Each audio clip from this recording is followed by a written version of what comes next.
Muy buenas tardes con todos y todas, abogados, servidores públicos, estudiantes universitarios y público en general de las diferentes regiones del Perú. En mi calidad de directora general del Centro de Estudios en Justicia y Derechos Humanos, es un placer saludarlos en este evento académico de los miércoles de gestión pública, cuyo objetivo es contribuir con la capacitación continua de todos ustedes, ofreciéndoles temas relacionados a la gestión pública, administración pública y derecho administrativo, y brindar palabras de apertura de esta conferencia virtual denominada La Constitucionalización del Derecho Administrativo, cuya disertación estará a cargo de nuestro invitado especial, el doctor Fernando Delgado Alvisuri, a quien agradecemos por aceptar esta invitación para participar en este espacio académico. El evento de hoy día es acerca de la constitucionalización del derecho administrativo, la cual consiste en identificar aquellos procesos de ajuste, orientación y transformación del derecho administrativo vinculados a los mandatos de la Constitución. Del mismo modo, se abordará lo concerniente al control constitucional vinculado con el derecho administrativo. Se analizará también este fenómeno en el campo del derecho administrativo, los principios constitucionales administrativos, y se hará mención a jurisprudencia relevante relacionada a esta temática. En ese sentido, procederemos a presentar a nuestro expositor invitado, el doctor Fernando Delgado Alvisuri, quien es magíster por el Derecho Constitucional y Derechos Humanos por la Universidad Nacional Mayor de San Marcos. Ha realizado cursos de posgrado en Derechos Fundamentales y Garantías Procesales en la Universidad Castilla de la Mancha, en España. Diplomatura de especialización en protección y defensa de los derechos humanos por la Universidad Alcalá de Henares de Madrid, España. Diplomaturas también internacional de argumentación constitucional y derechos humanos por el Instituto Interamericano de Derechos Humanos de México. Cursante del curso de verano en la Escuela de Jurisprudencia en la Universidad de Bolonia, Italia, sobre argumentación jurídica e interpretación constitucional.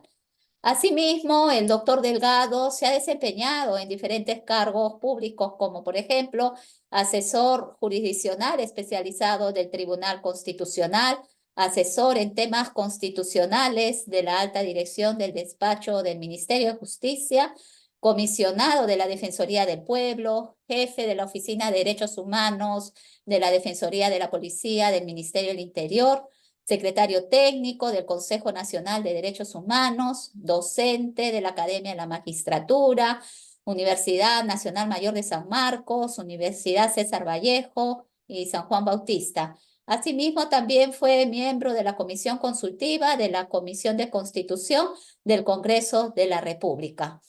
Agradecemos a las más de 1000 personas que están conectados en este espacio académico.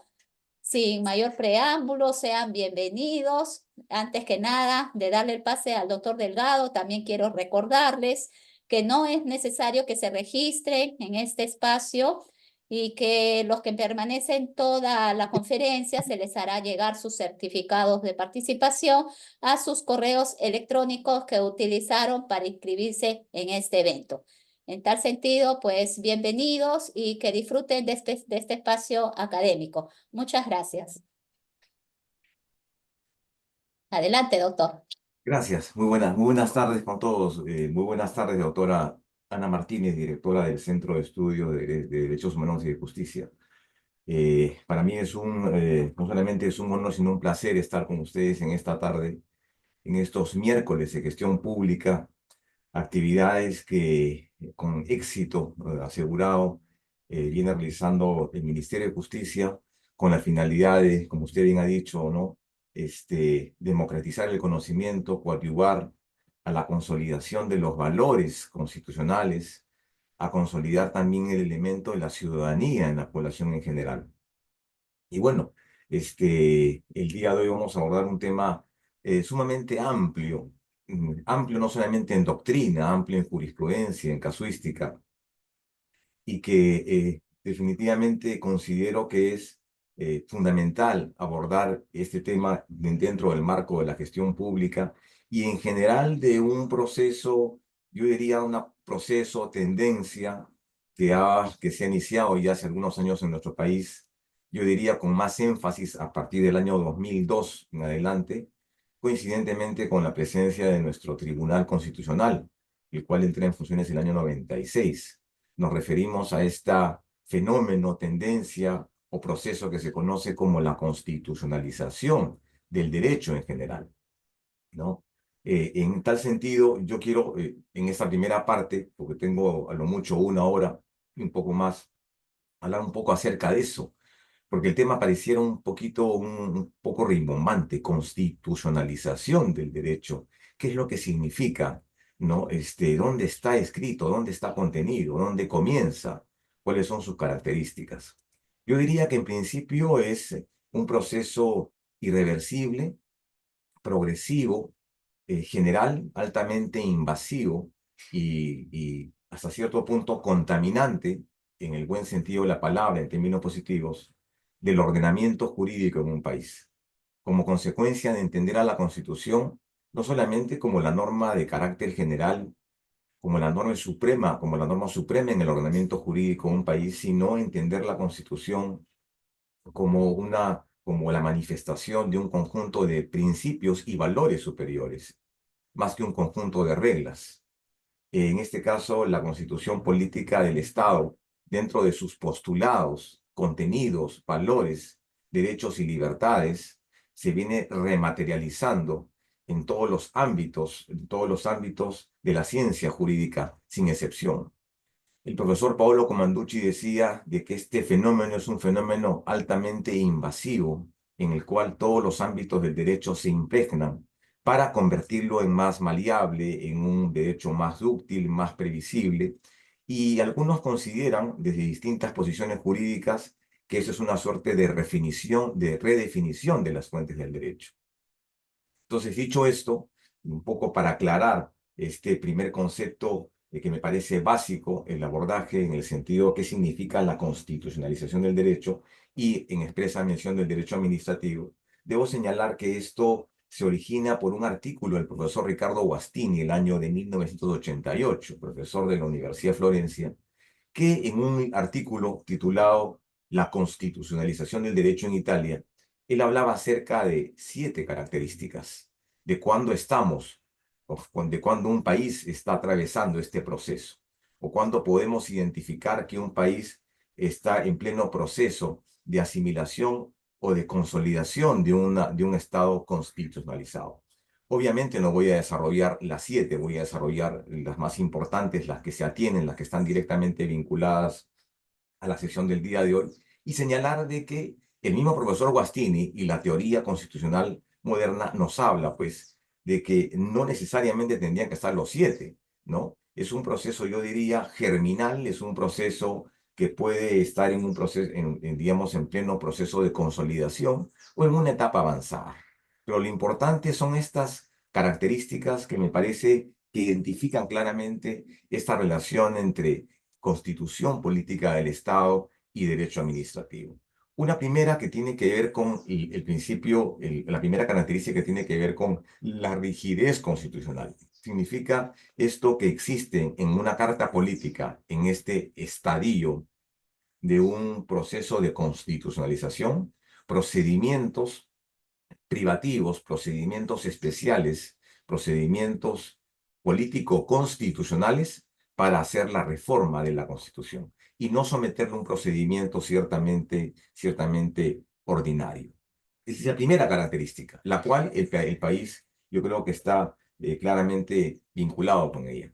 Una segunda tiene que ver con la garantía de la Constitución, con la garantía jurisdiccional de la Constitución, que tiene que ver que los jueces tengan la capacidad de revisar de manera omnívoda, de manera completa, todos los ámbitos, todos los ámbitos, tanto en el ámbito administrativo, en el ámbito de la legalidad, de tal forma que puedan hacer esta suerte de distintos controles. Digamos, la justicia constitucional se encargará de hacer este control constitucional, la justicia ordinaria eventualmente podrá ser un control difuso, y en fin, es decir, el conocimiento, el abocamiento sin límites de la justicia ordinaria. Una tercera característica que me parece la más adecuada y la más presente en este proceso de constitucionalización del derecho administrativo tiene que ver con la fuerza vinculante. Las normas de la Constitución son obligatorias y no políticas. Los mandatos que la Constitución política impone como consecuencia de la interpretación del Tribunal Constitucional. El órgano que interpreta, el órgano que controla, resultan siendo vinculantes y obligatorias, y no nacen de un consenso político, sino nacen de un orden constitucional. Entonces, en el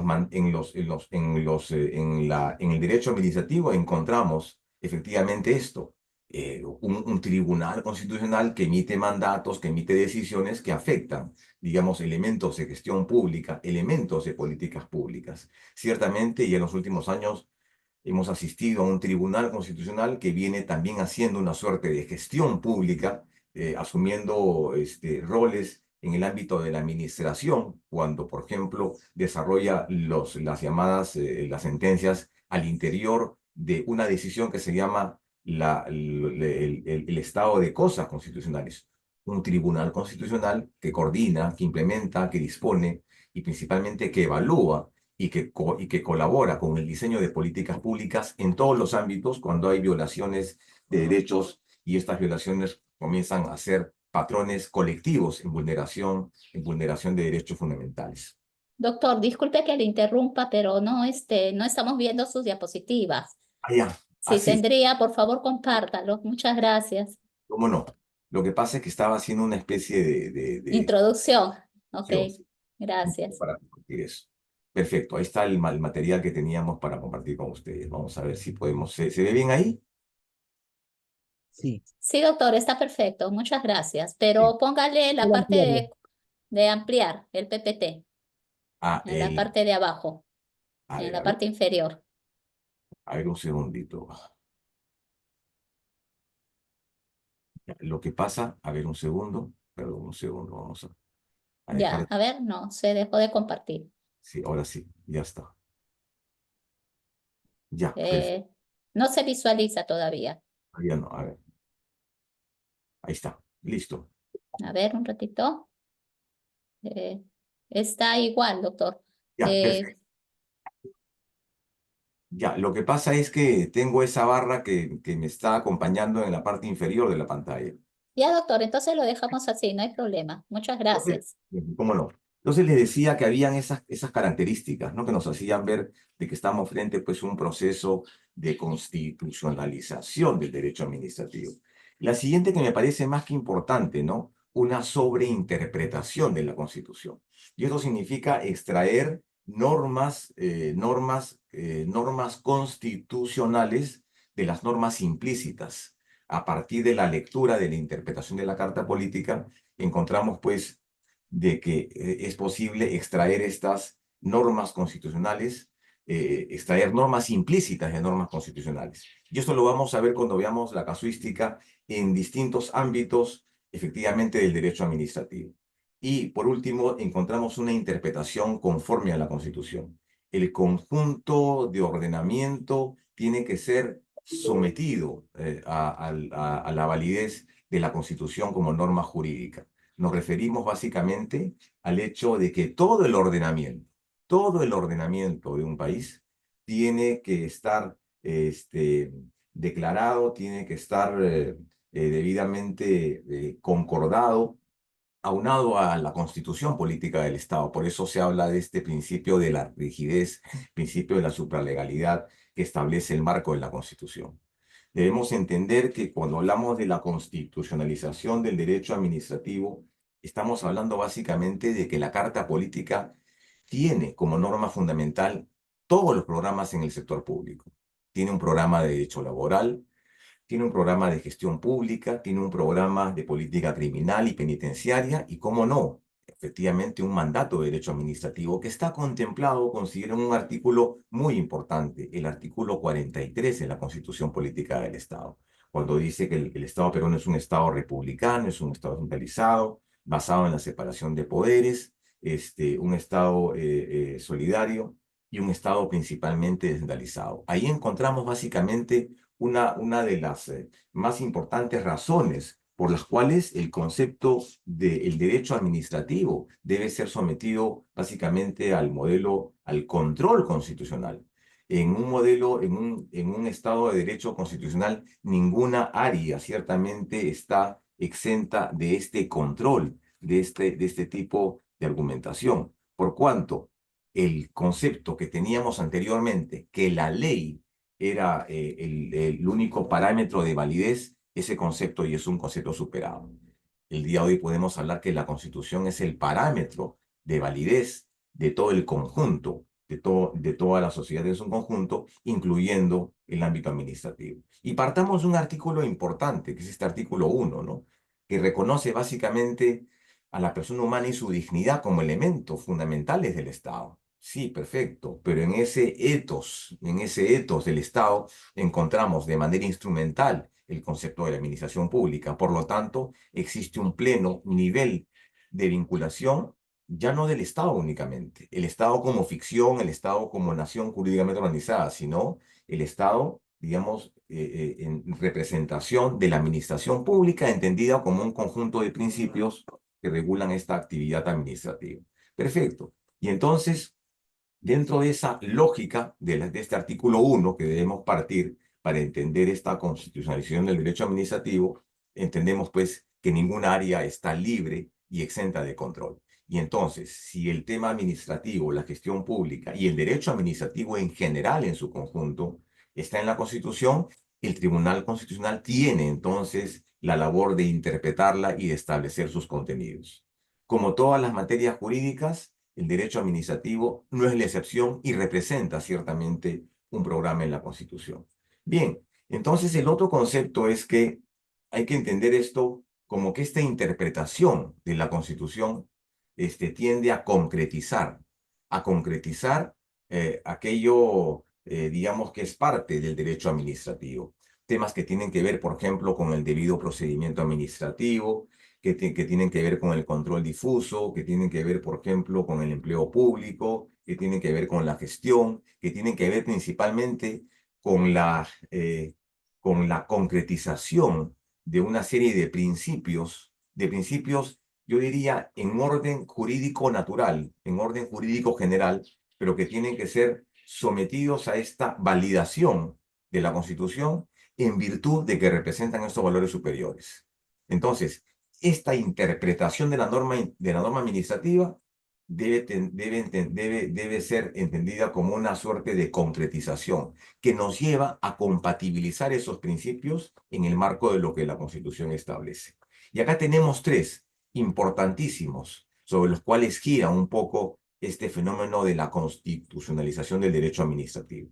El primero es el principio de legalidad, un principio que duda cabe, prima facie, principio general del derecho, yo diría monolítico, yo diría uno de los más importantes principios, el principio, digamos, que aglutina, que se aplica a todas las ciencias jurídicas, a todas las ramas del derecho. Sin embargo, desde nuestra perspectiva, y más allá de lo que establece la 27444 y la doctrina administrativa, este concepto tiene que ser de alguna manera redefinido.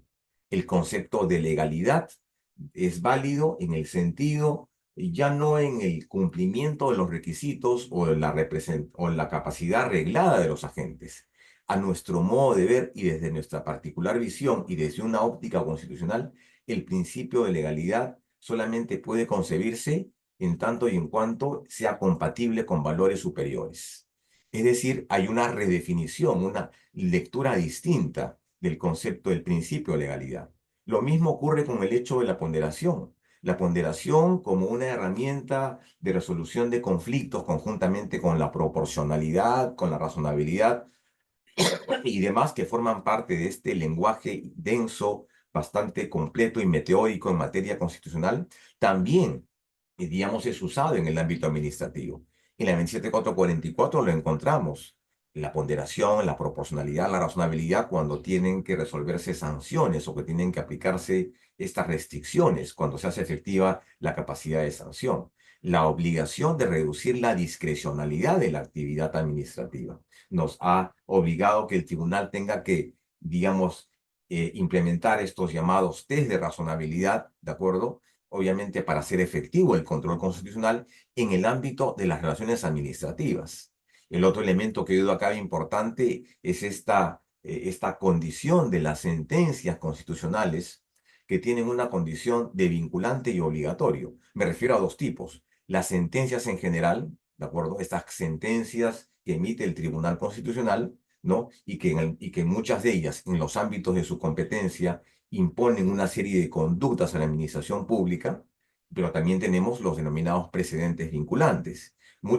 Hay varios en ellos vinculados a materia administrativa. Por ejemplo, tenemos el 168, que tiene que ver con los requisitos de procedencia del proceso de cumplimiento, el expediente 3741 Salazar y Arlenque sobre el control difuso administrativo, entre otros. Y también tenemos una importante línea jurisprudencial en materia, por ejemplo, de la potestad sancionadora del Estado, del nem bis in idem, del debido procedimiento, entre otros ámbitos. Entonces, esta jurisprudencia vinculante tiene que ver efectivamente con la protección, una protección reforzada de derechos fundamentales. Es decir, si pudiéramos identificar tres ámbitos en los cuales la incidencia de la Constitución y su interpretación por parte del Tribunal Constitucional ha influenciado en el derecho administrativo, lo ha impregnado, lo ha contaminado, es básicamente en estos tres ámbitos. Ciertamente, el derecho administrativo no puede estar ajeno al control constitucional, ¿de acuerdo? Es decir, acá no hablamos de la diferencia del control concentrado, del control difuso, del control dual, sino que las controversias nacidas entre la administración pública y los administrados suponen efectivamente intereses subjetivos que deben ser resueltos. Y esto, digamos, bajo determinadas condiciones, tiene que ser sometido a un control constitucional. Lo ha establecido en su momento la Carta 93 y se han establecido para tal efectos mecanismos procesales para hacer efectiva esa defensa de estos derechos fundamentales. Bien, veamos a partir de ello algunas manifestaciones con respecto a lo que significa esta constitucionalización del derecho administrativo. Y yo acá quiero hacer un esfuerzo de síntesis o de resumen, porque he encontrado abundante jurisprudencia al respecto, no solamente en términos de sentencia, sino también en términos denominados precedentes vinculantes. He cogido 4 temas que me parecen a mí de lo más importante y de lo más esclarecedor en esta materia. Número 1, que tiene que ver con el debido procedimiento administrativo. Como ustedes saben, el debido proceso es la institución procesal que garantiza este acceso mínimo a la justicia, ¿no? Y que tiene pues dentro de sus dos grandes vertientes un debido proceso formal y un debido proceso sustantivo. Bien. El segundo, digamos, ha sido objeto de un mayor desarrollo por parte de la jurisprudencia del Tribunal Constitucional. Pero cuando se dio la 27444, ya este ordenamiento de alguna manera se constitucionalizó. ¿Qué significa? Se vio fuertemente impregnado por postulados constitucionales, por un conjunto de principios, ¿no? Y que se rematerializan en el ámbito administrativo. De tal forma que encontramos, pues, que la jurisprudencia constitucional le brinda esa posibilidad de que este concepto se expanda a un conjunto de mayores garantías. Ya no es únicamente el hecho de garantizar el tema del acceso, sino el derecho a probar, el derecho a probar al contradictorio, el derecho a todas las garantías que brinda de manera enunciativa la 27444. Si ustedes revisan el concepto anterior, ya no de la 27444, sino de la antigua norma, ¿de acuerdo? El decreto supremo 0294 JUS, digamos, el concepto del debido procedimiento como garantía procesal, digamos, no estaba, digamos, muy desarrollado. Ya con la influencia de lo que estableció en su momento el Tribunal Constitucional, yo creo que el concepto del debido procedimiento ya tiene, digamos, un elemento mucho más expansivo, un elemento mucho más constitucionalizado. Y entonces, lo que se establece básicamente es esto, ¿no? El artículo 5, numerales 1 y 2 del título preliminar de la Ley de Procedimiento Administrativo, es el que establece eso. Sí, pero con eso no únicamente nos limitamos a las garantías, a los requisitos, sino que estos efectivamente den un amplio margen, ¿no?, de actuación. El hecho, por ejemplo, de incorporar en los principios administrativos la proporcionalidad me parece una muestra más de cómo el ordenamiento administrativo se ha constitucionalizado. A partir de esta nueva manifestación del debido proceso en una faz de un debido procedimiento administrativo o de un debido procedimiento coactivo, por ejemplo, o de un debido procedimiento corporativo, es decir, en los particulares, creo que el concepto del debido proceso se ha ampliado para ser una herramienta que garantice el acceso a la jurisdicción, a la justicia administrativa, antes, durante y después. Es definitivamente un más complejo de posiciones. Yo diría que el tribunal en más de una oportunidad ha definido este debido procedimiento y lo ha hecho y está concebido, dice, con el cumplimiento de las garantías de orden público que deben observarse en las instancias procesales. Cualquiera sea su condición, cualquiera sean las partes, cualquiera sea el origen. En igual sentido, por ejemplo, el tribunal ha establecido en ese ámbito del debido procedimiento administrativo 3 contenidos: el principio de legalidad, y ha hecho una especie, digamos, de desmembramiento, ¿no? Hablando acerca de su principio de tipicidad. Ha hablado también de la motivación suficiente, que es un derecho fundamental de ius procesales que duda cabe importante y que está presente en todos los ámbitos de la ciencia jurídica. Y finalmente, el principio de la proporcionalidad, que es un contenido eminentemente, digamos, de origen constitucional. Bien, el otro elemento es la motivación. Y la motivación no solamente como la necesidad de darle una justificación racional a una decisión. La motivación tiene que ver también para brindarle un elemento de seguridad jurídica. Es la mínima expresión, es lo mínimo indispensable que se le exige a un juez, un tribunal, una sala, un ente administrativo para conocer las razones de hecho y de derecho. No solamente tiene una función endoprocesal, sino también extraprocesal, en el sentido que el Tribunal Constitucional ha dicho en su momento que no es un derecho que se ha sometido a una determinada extensión, pero sí a una mínima presencia. Una mínima presencia que garantice efectivamente eso, un elemento de legalidad, un elemento de acceso y principalmente un elemento de seguridad jurídica. La motivación administrativa, es decir, esta fundamentación de razonamientos en las que se apoya es una exigencia ineludible en la actuación administrativa y en cualquier tipo de procedimiento. Más aún cuando estamos frente a una capacidad de la administración pública de reglamentar, de fiscalizar, de aplicar multas, sanciones y restricciones. Con mayor razón, el tema de la motivación debe estar presente, evidentemente, como una garantía necesaria y de ineludible cumplimiento. El principio de legalidad administrativa, yo creo que con el tiempo ha venido variando. Desde ese principio de legalidad, desde el principio de legalidad en materia penal que nos decía nula pena sine ley, desde el principio de legalidad tributaria, desde el principio de legalidad, digamos, puro en materia administrativa. Yo creo que aquí la cuestión ha cambiado en el sentido de que ya con una argumentación constitucional, con esta constitucionalización del derecho, tiene que ver obviamente con qué. Claro, que debe ser aplicado por la administración pública con los caracteres o con los elementos o criterios de razonabilidad, racionalidad y proporcionalidad. Algunos dirán, sí, pero eso se hace en la vía judicial, eso se hace cuando hay conflictos de derechos fundamentales. ¿Por qué un ente administrativo que juzga o que evalúa o que conoce o que tramita determinada situación administrativa en el ámbito de la sanción debería hacerlo? ¿Por qué? Porque la Corte Interamericana así lo ha señalado. Este principio de legalidad tiene que ser entonces de alguna manera morigerado y debe someterse a un examen de compatibilidad en relación a principios y valores fundamentales. Es decir, el principio de legalidad no se agota en el cumplimiento de condiciones en la ley. Ya la ley no es el parámetro único de validez. Ahora, ¿cuál es? La constitución política del Estado y lo que ella entraña, lo que ella establece. En tal sentido, este principio de legalidad administrativa tiene que someterse a un examen, yo diría, de compatibilidad en abstracto con respecto a lo que significa. El principio de legalidad es válido en tanto y en cuanto esté vinculado a valores superiores en el sistema jurídico en un país. Perfecto. Este es otro, por ejemplo, el debido procedimiento administrativo y el derecho de impugnación.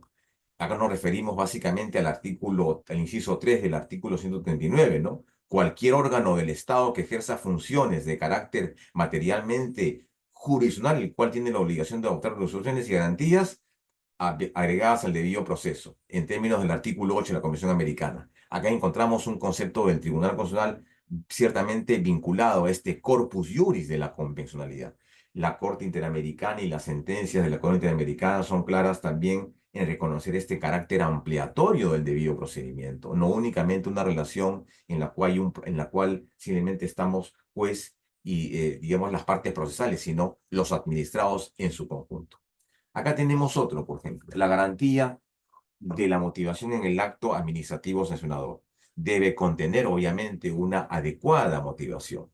Cuando la administración pública sanciona, castiga, limita, restringe, debe haber, obviamente, un elemento que represente un límite al poder del Estado.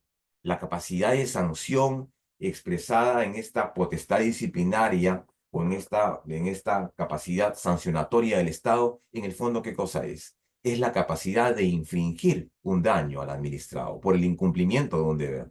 Perfecto, pero esa capacidad de sanción debe someterse a una serie de límites y de exigencias. Si no, sería un actuar arbitrario. Por lo tanto, en ese tipo de actuaciones, yo creo que estos principios, estos principios de cuño y de origen en materia constitucional, vienen entonces a incorporarse en el lenguaje administrativo, ¿no? En esta motivación del acto administrativo sancionador. Por ejemplo, esta que está acá, el expediente 090-2004, por dar un ejemplo de la mucha jurisprudencia que hay.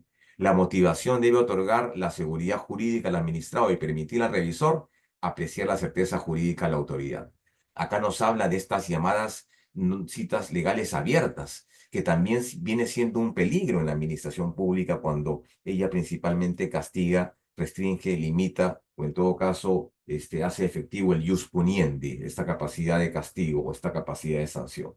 Hay que combatir las normas abiertas, hay que combatir estas citas legales abiertas que básicamente tienen que ver con una interpretación demasiado discrecional a mi modo de ver.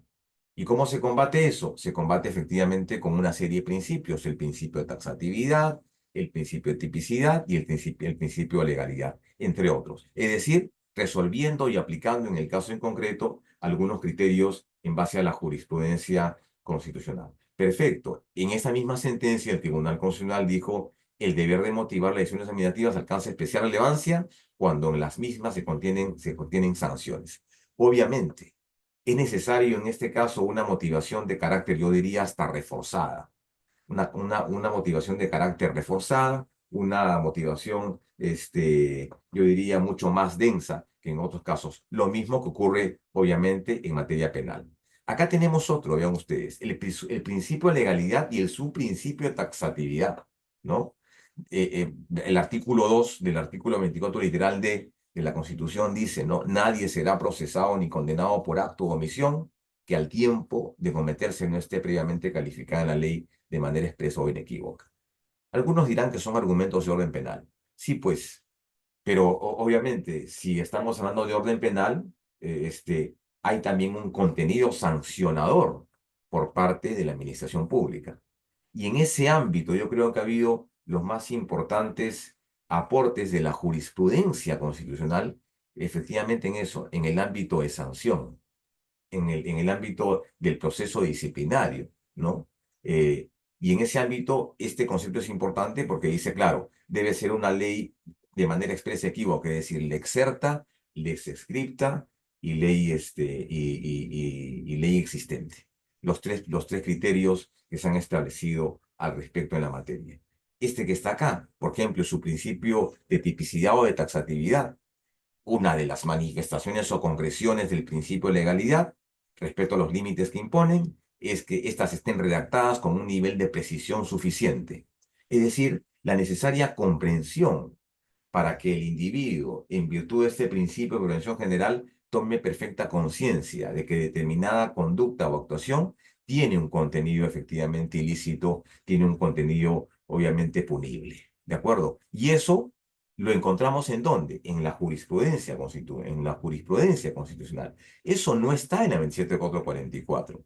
Eso no está en las normas administrativas de sanción. Eso está básicamente en la jurisprudencia constitucional, básicamente en ese ámbito. Bien, el otro elemento que me parece más que importante y más que interesante, abundante en la jurisprudencia constitucional y que ha coadyuvado a que en el ámbito administrativo, en el derecho administrativo, digamos, esta se someta a los límites constitucionales, es cuando señala este principio de proporcionalidad. Y lo dice claramente en uno de los principios, de los 16 principios que establece la 27444. La administración pública, cuando tenga que aplicar sanciones, restricciones o un castigo, debe someterse al límite de la proporcionalidad, debe observar el límite de la proporcionalidad. Esto tiene que ver básicamente con ¿qué? Con la proporcionalidad. Tiene que ver con reducir ostensiblemente los márgenes de discrecionalidad cuando el Estado castiga. Ahora, en materia constitucional se hace un examen sumamente complejo y amplio. Tiene que ver, digamos, por etapas. Primero es el examen de idoneidad, el examen de necesidad y finalmente el examen de proporcionalidad in stricto sensu. También resulta una suerte de ponderación aplicando las leyes de la ponderación, la ley del peso, la fórmula del peso y finalmente si hay empate entre las fórmulas del peso, se aplican las llamadas cargas de la argumentación. Pero qué duda cabe que en el fondo cuando el Estado castiga, el Estado está ponderando porque está privilegiando el interés colectivo al interés individual, ¿no? Entonces, ahí tenemos un claro ejemplo de cómo en este fenómeno o proceso de la constitucionalización del derecho administrativo, los criterios del Tribunal Constitucional, ¿qué cosa han hecho? Han brindado esta ampliación sumamente protectora, en donde lo que se busca es la relevancia de los principios frente a las reglas. Y eso es una característica de un Estado constitucional, ¿no? Digamos, la presencia, un plexo mucho más claro, un plexo mucho más intenso de principios que reglas. Por ejemplo, tenemos esto, ¿no? La presencia de cláusulas generales, ya lo dije, y el principio de proporcionalidad se ha estructurado por tres subprincipios: necesidad, adecuación y de proporcionalidad en sentido estricto. Es decir, básicamente son técnicas argumentativas que utiliza el Tribunal Constitucional efectivamente para resolver ese tipo de conflictos. Pregunto, ¿cuántos entes administrativos, ¿no? Ya sea la Contraloría, ya sea las municipalidades, ya sea las secretarías técnicas de procesos administrativos, vienen incorporando estos criterios de jurisprudencia? Ni hablar de los precedentes vinculantes en sus decisiones, ¿de acuerdo? Y eso tiene que ver también con una motivación suficiente que combatiría una motivación insuficiente o una motivación inexistente. Cumplimos también con el requisito de la motivación como un elemento fundamental en una decisión judicial y o administrativa. Ese es un elemento importante. Entonces, ¿qué duda cabe que la jurisprudencia constitucional, en todos los ámbitos del derecho administrativo, yo solamente me he situado en los más importantes: proporcionalidad, motivación, fundamentación, y en este caso el último que es este llamado test de la proporción? Perfecto. Este principio de razonabilidad o de proporcionalidad ciertamente es consustancial con el Estado de Derecho. Fundamentos, artículo 3, 43 y 200 de la Constitución, y que tiene que ver con una especie de, digamos, de orden, ¿no? En orden y, digamos, en orden y aparte en términos ciertamente positivos, ¿no? Este famoso test de la proporción, de la proporcionalidad. El nem bis in idem. El nem bis in idem es un concepto que se ha desarrollado principalmente en la jurisprudencia del Tribunal Constitucional. Y ahí ha tenido la oportunidad este concepto de la prohibición de una doble sanción, un doble castigo, ha tenido, digamos, el espacio adecuado para efectivamente su desarrollo y su amplitud. No hay otro ámbito, ni el penal, ni el administrativo, ni el sancionador, en el cual este concepto haya tenido la posibilidad efectivamente de establecer sus contenidos. A partir de una clara definición del Tribunal Constitucional, identificándolo como un derecho no enumerado, porque ese es un derecho que no está en la Constitución, ¿de acuerdo? Sino es un derecho no enumerado que parte del artículo 3 de la Carta Política, podemos entonces establecer de que su origen no es un origen procesal. Esto viene desde una cláusula norteamericana que se llamaba la doble clause jeopardy. Nadie está obligado a someterse a un mismo peligro, un doble daño, a un doble juicio y una doble sanción.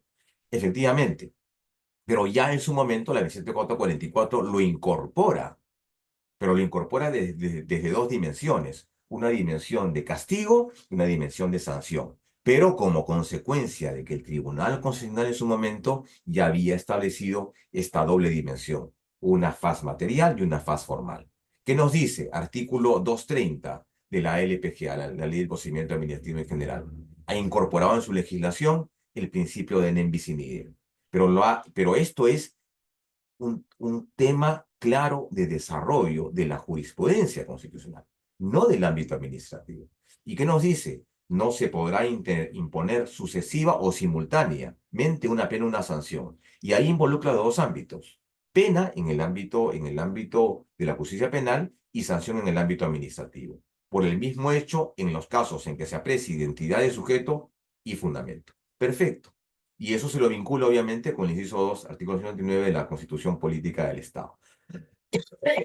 Pero esto no acaba ahí, porque posteriormente el tribunal, frente al amplio desarrollo, ya estableció algunas líneas jurisprudenciales, digamos, de ineludible cumplimiento, que frente a la relevancia de un contenido penal frente a un contenido administrativo, siempre se prefiere el contenido penal, porque el contenido penal podría eventualmente llegar a ser definitivo. En cambio, el contenido administrativo no es en absoluto decidido, puede ser cuestionado, ¿no? Recordemos que todos los actos administrativos pueden ser cuestionados. Así que es una línea, digamos, de desarrollo de la jurisprudencia constitucional.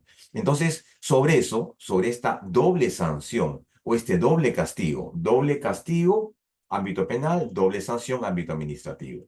Entonces, de alguna manera, reglamenta, orienta, redirige, le brinda contenidos a esta capacidad de sanción del Estado. Y en tal sentido, habla, pues, de que efectivamente este es un medio excepcional de procesal o de garantía constitucional, que protegen la libertad individual, que protegen efectivamente una serie de principios y que es un elemento regulador entre el proceso judicial y el proceso administrativo.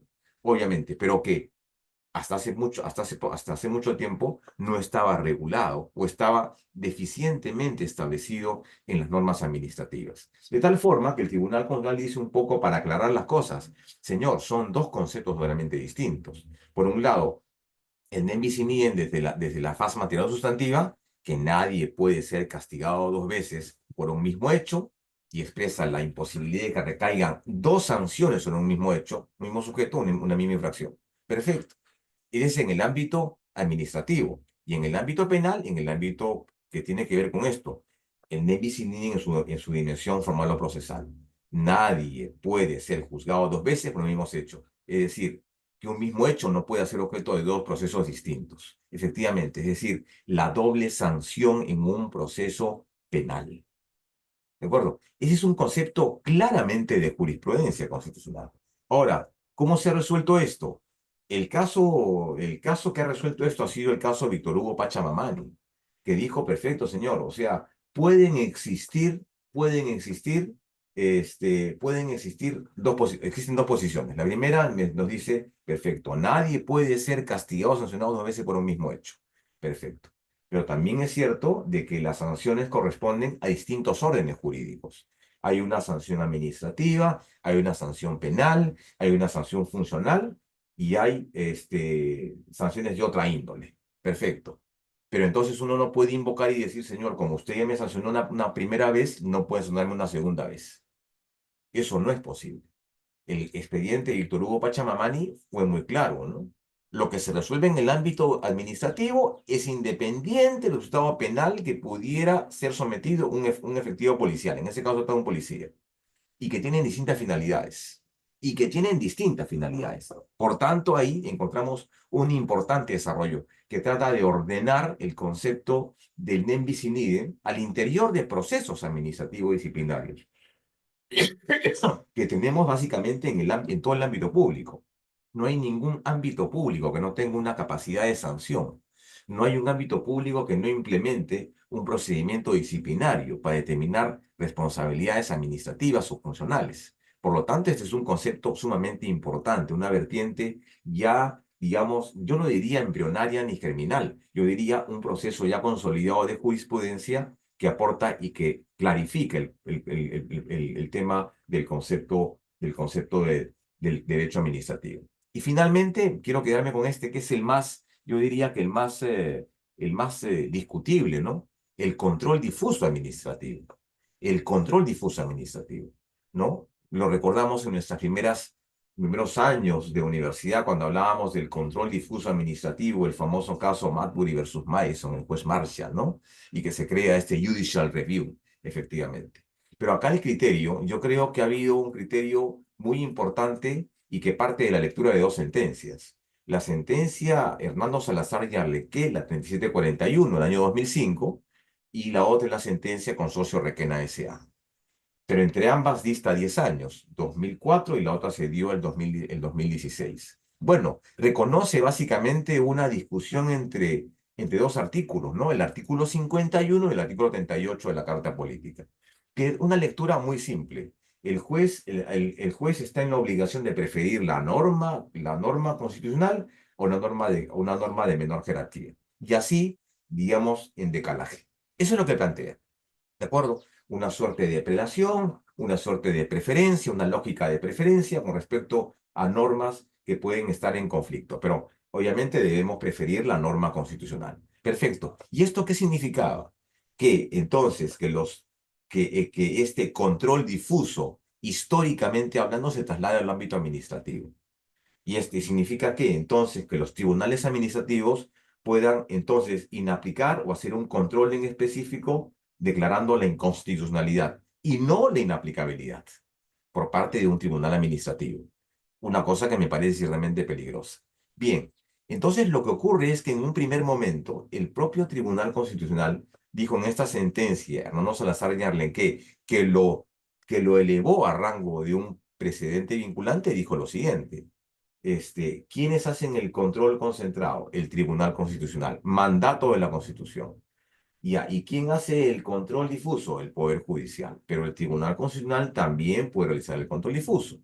Efectivamente. Entonces, dentro de esa interpretación que hace el Tribunal Constitucional, dice, bueno, confirámosle también a los tribunales administrativos la capacidad de ejercer el control difuso. El control difuso. ¿Por qué difuso? Porque no lo hace un tribunal constitucional. ¿Por qué difuso? Porque es incidental. ¿Por qué difuso? Porque es no requiere un juicio pendiente, una litis pendiente.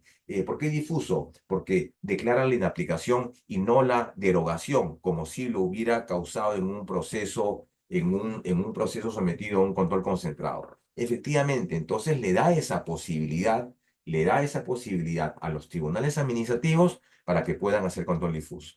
Y establece para tal efecto un conjunto de reglas procesales, un conjunto de reglas jurídicas, como tienen que hacer obviamente los precedentes vinculantes. Le dice que tiene que ser relevante, le dice que tiene que aplicarse cuando hay una afectación manifiesta del debido proceso, tiene además que aplicarse cuando tiene efectos generales, y por último, otro criterio más era cuando la propia Constitución no podía resolver la controversia en base a una interpretación que parte de la misma Carta Política.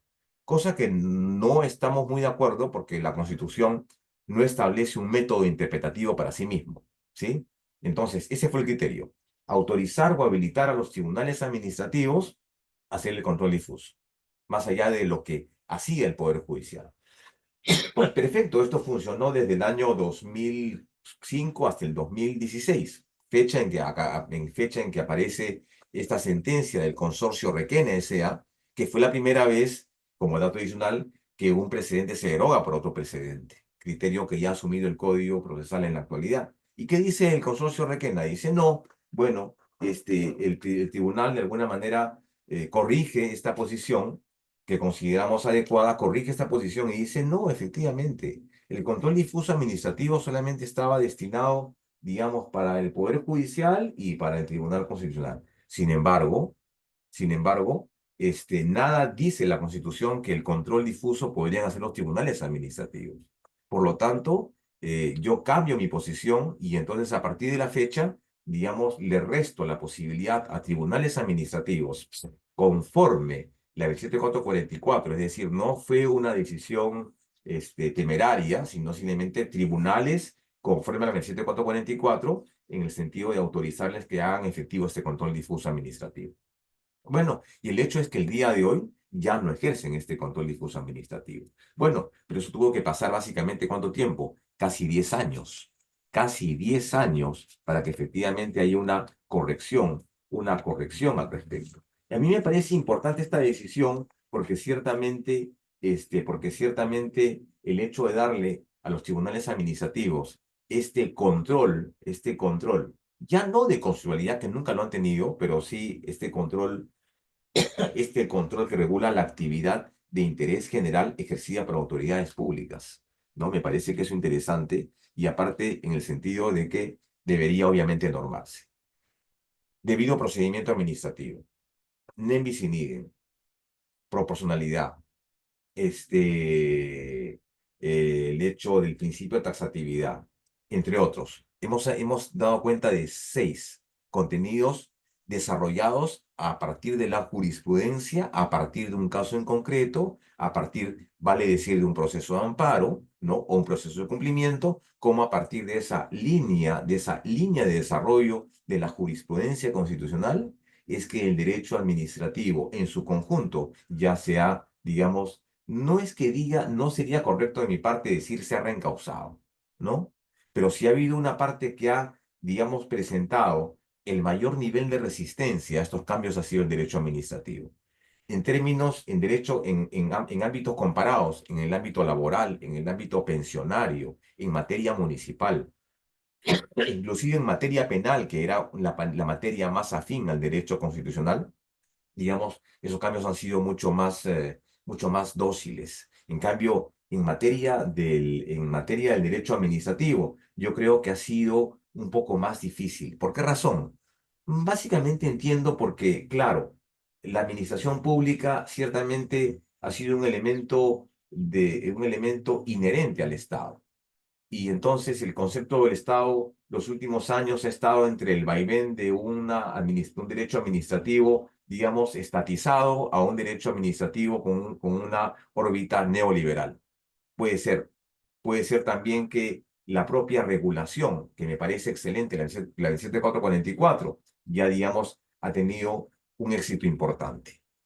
Y yo en ese sentido saludo, por ejemplo, que la 27444, ya en virtud de varias normas como el 11377, han mejorado el contorno de los derechos de los administrados. Y eso es parte de la jurisprudencia constitucional. Entonces, este fenómeno de constitucionalización del derecho, entendiendo ya no como una suerte, digamos, de este derecho invasor, que es el derecho, que es la jurisprudencia constitucional, ¿no? Sino simplemente este proceso progresivo, permanente, irreversible, altamente contaminante, que aporta un conjunto, digamos, de principios más que reglas, una sobreinterpretación, ¿no? En todos los contenidos. Yo creo que es importante porque nos permite, digamos, iniciar una nueva era. Estamos en una nueva era, definitivamente. Ninguna área ahora podría decirse que está exenta de este control. Y cuando hablamos de derecho administrativo, también estamos hablando de derecho municipal, porque no también de derecho laboral en algunos ámbitos, ¿no? El derecho pensionero también es parte digamos, tiene un contenido en el Estado. Entonces, todos estos ámbitos han sido objeto de esta importante influencia, ¿no? Y entonces, a mí no me queda duda particularmente que estos 7 contenidos que decía el profesor Guastini el año 88, casi todos se están cumpliendo en el Perú, pero obviamente eso no significa que deberían estar todos presentes, podrían estar 3 o 4. Pero en fin, estamos en este momento y que eso creo que coadyuva mucho a la gestión pública, a la adopción de políticas públicas correctas y básicamente a eso, a la consolidación de un Estado democrático y básicamente, por ejemplo, a la consolidación también de las libertades públicas. Finalmente, uno último que quería comentar, eh, en julio de este año, del 2024, se emitió una sentencia interesante que se planteó efectivamente y que se declaró infundada y que tiene que ver mucho con este tema del día de hoy, que de alguna manera interpretaba las facultades de la Contraloría General de la República para hacer efectivo la capacidad de sanción. La Constitución únicamente le reconocía a la Contraloría la capacidad de control del control adecuado o de la vigilancia de los bienes públicos, pero la capacidad de sanción, digamos que era objeto de esta demanda en constitucionalidad. El tribunal dijo: un momentito, no tiene cierta lógica de que en virtud de normas de menor jerarquía o normas infraconstitucionales le estemos dando a la Contraloría esta capacidad de sanción absoluta, ¿no? Cuando la Carta Política no lo establece. Eso es otro ámbito interesante, ¿no? Otro ámbito de interés de desarrollo, y es el sistema de control, que también ha sido objeto de sentencias en materia de derecho administrativo. Ha quedado pendiente, por ejemplo, el tema del empleo público, los contratos de servicio, entre otros, la gestión pública y el Tribunal Constitucional, también un tema sumamente interesante, pero en fin, eso puede ser motivo para otra discusión y otro momento de reflexión. Por mi parte, doctora Martínez, he terminado con mi disertación, ya no a escuchar las palabras y los comentarios y preguntas de los colegas. Muchas gracias, doctor, por su participación, por su intervención. Asimismo, extendemos el agradecimiento a las 1000 personas que se mantienen en esta sala escuchándolo, doctor. Sí, efectivamente, hay algunas consultas, por ejemplo, nos solicitan, ¿no? Que si quizás nos pudiera comentar un poco acerca de algunas sentencias o precedentes vinculantes, un poquito de manera más amplia a lo que citó durante su disertación. Claro, ¿cómo no?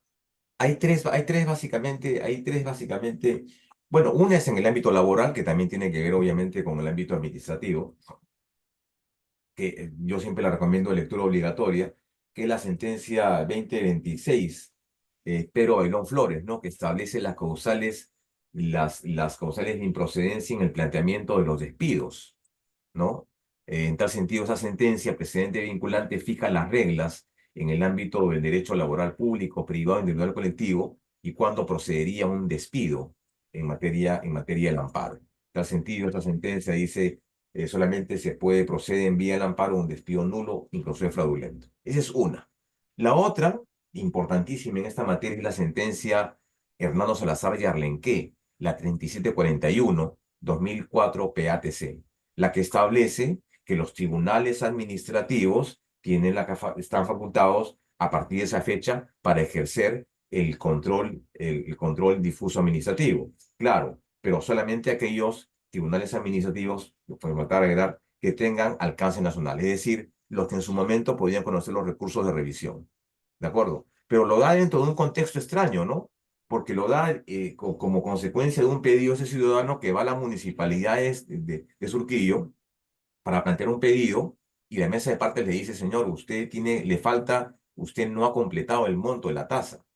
Y entonces el señor dice: señor, la tasa está acá. Y entonces la mesa de partes le dice: un momentito, la tasa es otra. Y a partir de eso se genera el caso. Entonces eso también nos lleva a otra lección. Los precedentes deben referirse a los hechos. Y el tribunal desarrolla el concepto del control difuso administrativo. Interesante esta posición. Y el otro es el cumplimiento constitucional. El 168-2005 PCTC, Máximo Vianeo, el 168 el 168, que es un precedente vinculante que establece más allá de de lo que fijó el Código Procesal, la 28237, para el planteamiento de un proceso de cumplimiento, lo que estableció fue requisitos adicionales. Que el acto sea cierto, que el acto sea claro, que el acto sea incondicional, que se pueda identificar a los beneficiarios, entre otros. Esas tres sentencias me parecen básicas y elementales, un tanto en proceso de tutela de derechos. Ahora, definitivamente hay muchas más en materia de los procesos de inconstitucionalidad, en donde efectivamente se cuestionan normas con rango de ley. Pero digamos, en lo que,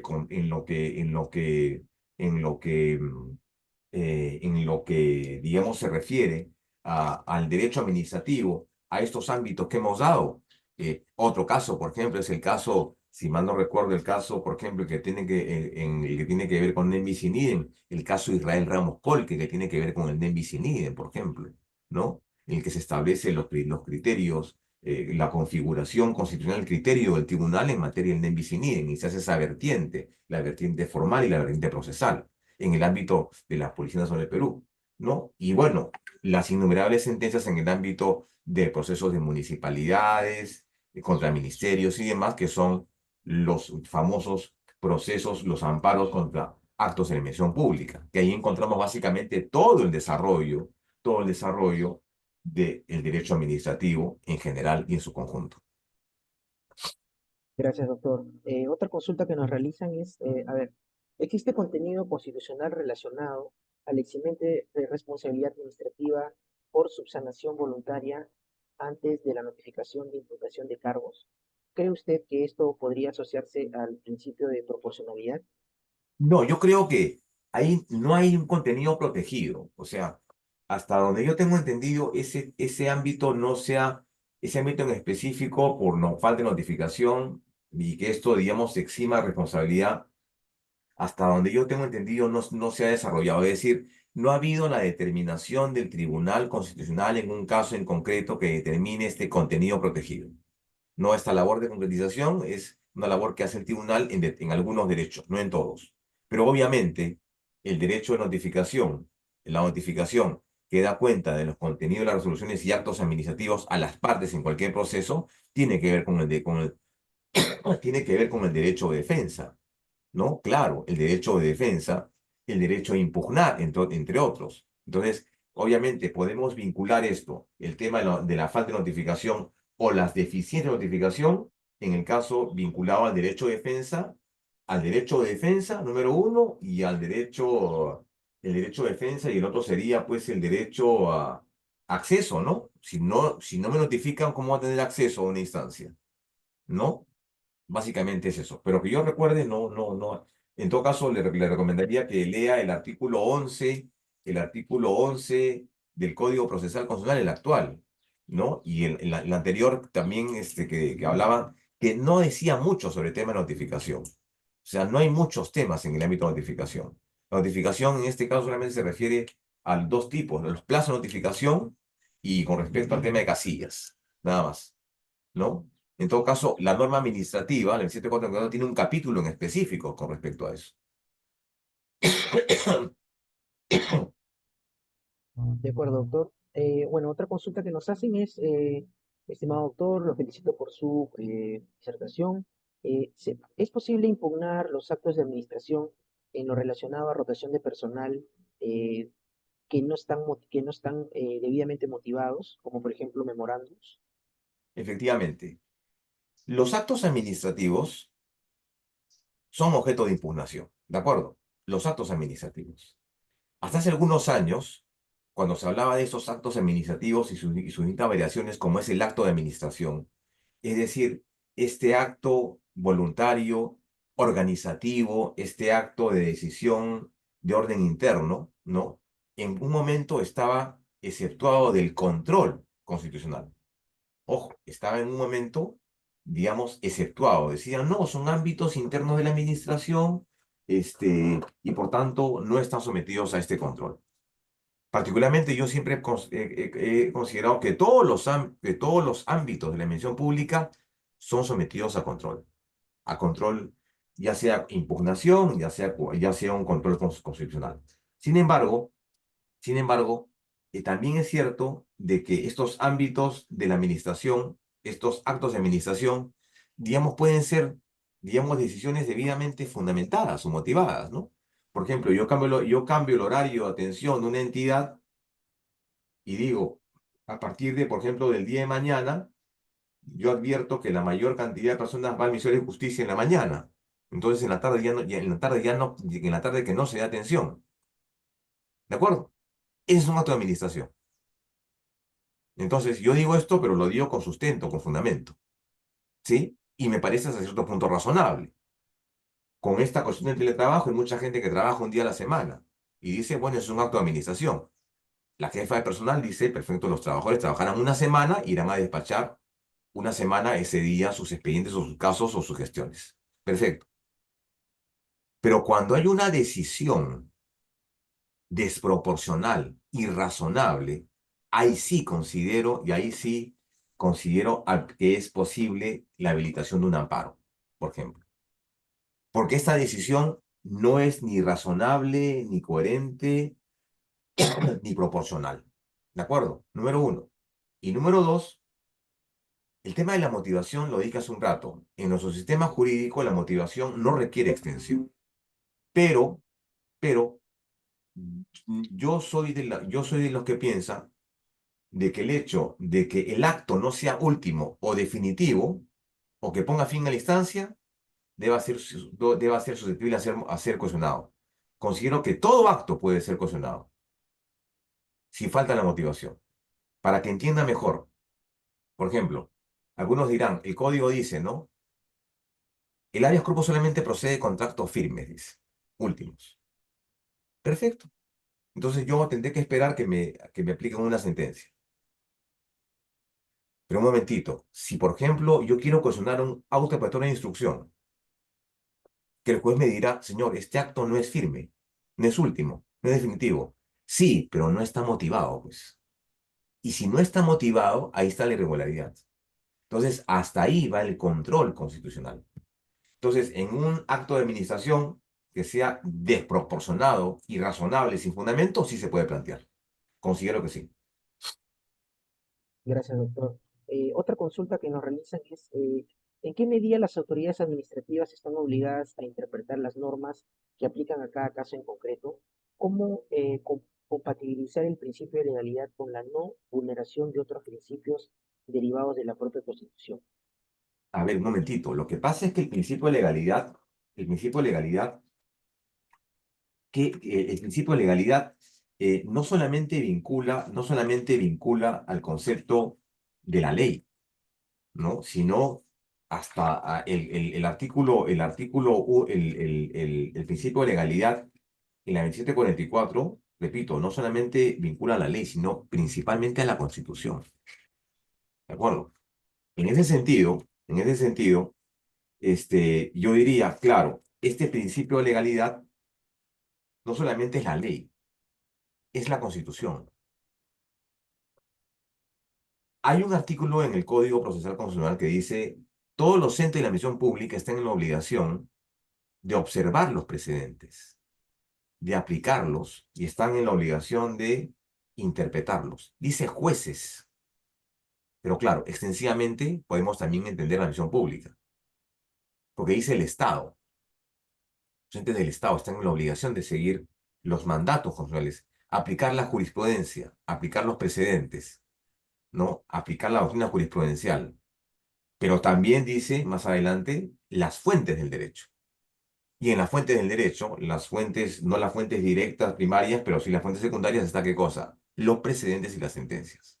Recordemos que ahora las sentencias, los precedentes vinculantes, han adquirido, de estar en el último lugar de la pirámide kelseniana, han adquirido un segundo lugar. Está por debajo de la Constitución. Entre la Constitución y el Tratado, ahí está el precedente vinculante. Porque es una particular y especial interpretación de un órgano de control. Entonces, hay una obligatoriedad para que los entes de la administración pública se sometan a la ley, sí, pero primero la Constitución. De ahí los tratados de derechos humanos, la jurisprudencia y las normas. Pero que tengan ellos la libertad de aplicar principios, por supuesto, no está prohibido. Deberían hacerlo. Deberían hacerlo. Y de ahí deberían inclusive aplicar los criterios de la interpretación, deberían, por ejemplo, yo diría, básicamente entrar en valoraciones, ¿no? Señor, ¿cuánto de motivación tiene que ser para este caso?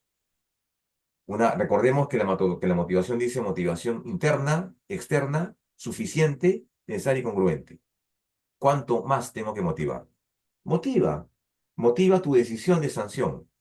Impone o aplica, por ejemplo, o considera, por ejemplo, en la decisión, por ejemplo, no sé, jurisprudencia de la Corte Interamericana, por ejemplo, o invoca criterio de servir, por ejemplo, o de un tribunal administrativo, sentencia del propio Tribunal Constitucional. Motiva.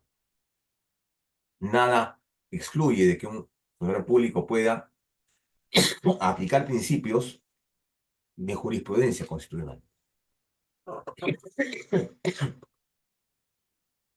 De acuerdo, doctor, muchas gracias. Bueno, otra consulta que nos hacen es, doctor, ¿conoce algunos casos sobre amparos en relación a actos de administración?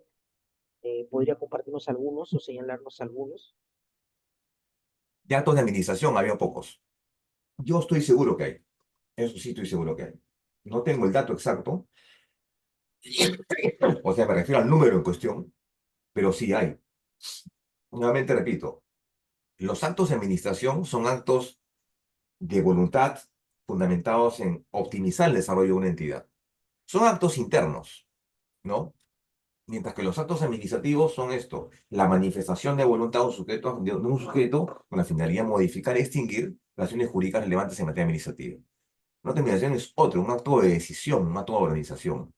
Entonces, eso es cuestionable, repito, en la medida en que sea desproporcional e irrazonable y no esté debidamente motivado. No tengo el dato, pero sí, definitivamente hay casos que se han presentado. Gracias, doctor. Bueno, hemos llegado ya a la parte final, doctor. Quizás nos pudiera, como para cerrar esta importante conferencia, brindarnos alguna reflexión o pensamiento final, doctor, en relación a su gran ponencia, por favor. Bueno, más que una reflexión, eh, me complace, número uno, que el Ministerio de Justicia esté enfocando el tema, esta sensibilización masiva con respecto a derechos y libertades, ¿no? Los lunes del MINJUS en tu universidad, los días martes de Derecho, los días miércoles de Gestión Pública. También veo que están implementando cursos de conciliación, de arbitraje, de conflictos, de manejo de conflictos. Es decir, lo que están haciendo es sensibilizando a la gente, al ciudadano de a pie, en la defensa de los derechos. Si hay algo que tenemos que hacer los ciudadanos en este país, es eso, es fortalecer nuestra comprensión de los derechos y libertades. No hay otra forma de consolidar el Estado democrático que efectivamente que conocer nuestros derechos y libertades, ser conscientes del papel que nos toca como ciudadanos. Y en eso el Ministerio de Justicia tiene un rol preponderante y principal, no solamente en el ser el órgano asesor jurídico del Estado, sino también el de colaborar efectivamente, ¿no?, en la creación de una conciencia ciudadana de derechos fundamentales y libertades públicas, y que se aproxime cada vez más al ciudadano el texto de la Constitución.